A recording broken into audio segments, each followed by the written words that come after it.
Hi everybody. It was super hot here today, and so I knew that I wanted to wear this perfume, which is Sisley's Eau de Campagne, and I decided to compare it to Eris Green Spell. So I also wore this perfume, and I finished this last little bit of my sample. So it was the perfect time to make this video and update about what I smelled and what my thoughts are about both of these.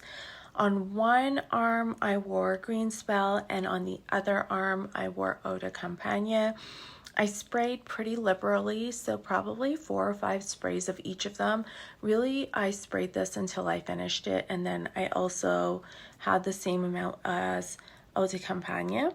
And I wanted to compare these two perfumes because they both have a very prominent tomato leaf note.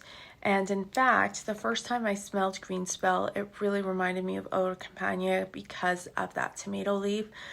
This one is, Eau de Campagne is known for being a refreshing tomato leaf perfume. It's been around since 1976, and the perfumer behind it is Jean-Claude Ellena. It's an eau de toilette, so it's very light. It's easy to spray. It's citrusy, but not just a citrus eau de cologne. It's definitely interesting because it is a chypre style perfume, and Sisley does green chypres very, very well. This is a brand that is family owned, so everything is done according to their vision, their perspective, their creative direction, their own sense of style. And clearly there's someone in the family that loves a green chypre, and so this is definitely in that category. It does smell perfumey, like it's typical perfumey fragrance. I really adore it, and it's an eau de toilette. Eau de Campagne was supposed to smell like the countryside. So this family's quite aristocratic. They were originally from Holland. They wanted to make a perfume that reminded them of going to their country house and spending the summertime there. And the owner of this house used to spray Eau de Campagne on his handkerchief and put it in his pocket, and I guess he used to wear perfume that way, which is kind of cool. Sisley says, from the Sisley website, this is the perfect harmony of citrus and grassy notes with a chypre base. They also say that it is a fresh and invigorating bouquet which has basil, tomato leaves, geranium, oak moss, patchouli, musks. I don't really get a lot of basil from this perfume. I really don't like basil in a perfume. It doesn't work on my skin. I've owned Tacit by Aesop, and I've owned the Hermes one, Basilic. I forget what that one's called, but both of those, not for me, just because of that basil note. So I don't really get a lot of basil, but I do get a lot of tomato leaf. And then in the dry down, I get the oak moss and the patchouli. And it really is, it's starting off very fresh, very green. There's galbanum in it, so it's very grassy. And then the dry down, because of that oak moss, it does smell mossy and earthy and kind of damp too. So it's really lovely for being that. Eris Green Spell is an Eau de Parfum. This is a perfume that came out in 2020, I believe, and Eris Parfum was started by Barbara Herrmann, who wrote the book, what's it called, Scent and Subversion. Started off as a blog. She's probably blogging around the same time that I was, so in the 2000s, I think, maybe early 2000s, and she used to order samples of vintage perfumes, and then she used to review them on her blog. So she has smelled many, many, many things, and the blog eventually ended up being published as a book, so you can buy it and read her reviews or impressions about vintage perfume. There's some really great information in her book as well, so I highly recommend it. I will leave a link to it down below in case you're interested in checking it out. So Eris Parfums was started by her. The perfumer behind all the perfumes is Antoine Lee. And so Eris says that Green Spell is a beautiful spring day. Absolutely is. I totally agree with that. And Antoine Lee says, a blast of happiness and homage to nature that is sparkling and joyful. I agree with that also.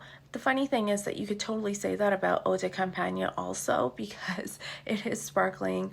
It is an ode to nature, quite literally. It is fresh. It is sparkling. It is, you know, all the things that green spell is. And I think a good green perfume should be uplifting and happy and kind of like buoyant, you know? So both of those have that in common.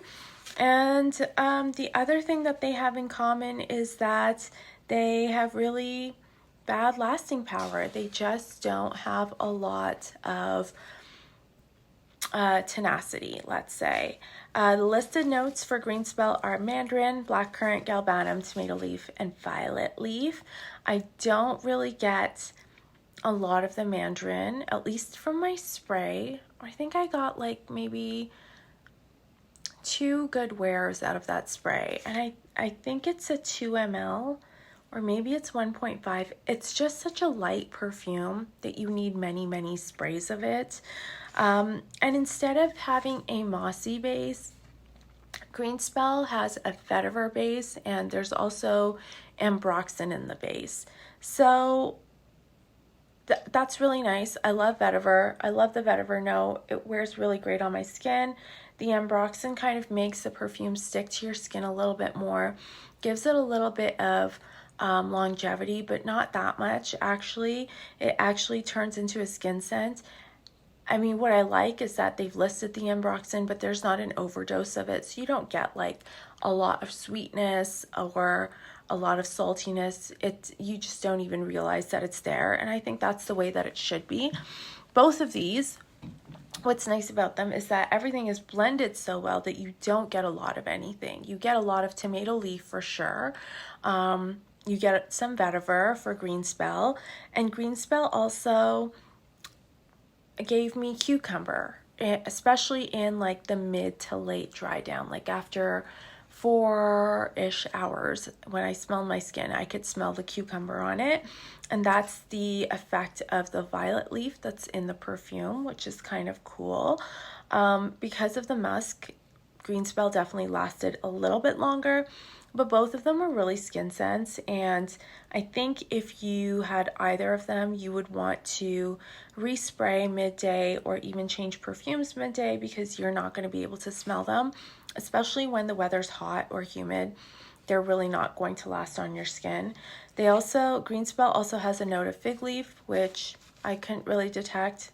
Obviously it was really well blended, but I couldn't really get it, and that's okay.